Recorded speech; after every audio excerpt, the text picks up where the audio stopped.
Delhi CM అతిశీపై case నమోదైంది. ఎన్నికల code ఉల్లంఘించారన్న ఆరోపణలపై సీఎం అతిశీపై ఢిల్లీ పోలీసులు కేసు నమోదు చేశారు. అతిశీతో పాటు ఆమె అనుచరులపై ఎఫ్ఐఆర్ ఫైల్ చేశారు పోలీసులు. ఎలక్షన్ కోడ్ అమల్లో ఉండగా ఫిబ్రవరి 3 రాత్రి 10 వాహనాల్లో దాదాపు 60 మంది మద్దతుదారులతో సీఎం అతిశీ ఫతేహ్ సింగ్ మార్గుకు చేరుకున్నారు.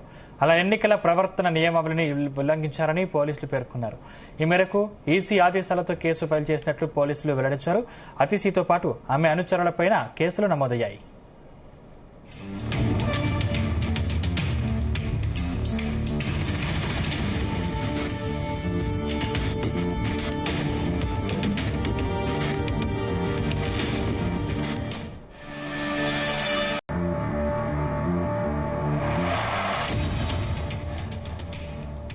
కాగా తనపై పోలీసులు కేసు నమోదు చేయడంపై సీఎం అతిశీ స్పందించారు.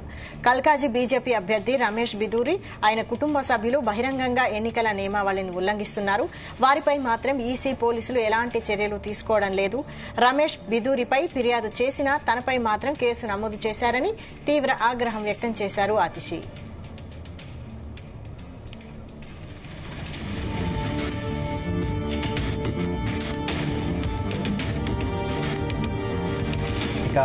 ఈసీ పైన ఆమె మండిపడ్డారు. ఢిల్లీలో ఎన్నికల పక్షపాతంగా వ్యవహరిస్తోందని, బీజేపీ అభ్యర్థులపై ఎన్ని ఫిర్యాదులు చేసినా ఎలాంటి చర్యలు తీసుకోవడం లేదని ఫైర్ అయ్యారు.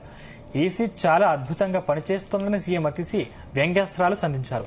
మరోవైపు ఎలక్షన్ కోడ్ ఉల్లంఘించారన్న ఆప్ నేతల ఫిర్యాదుతో కల్కాజ్ బీజేపీ అభ్యర్థి రమేష్ బిధూరి కుమారుడిపై పోలీసులు కేసు నమోదు చేశారు. మరికొన్ని గంటల్లో పోలింగ్ జరగనున్న వేళ ఆప్ బీజేపీ నేతల పోటాపోటీ ఫిర్యాదులతో ఢిల్లీ పాలిటిక్స్ వేడెక్కాయి.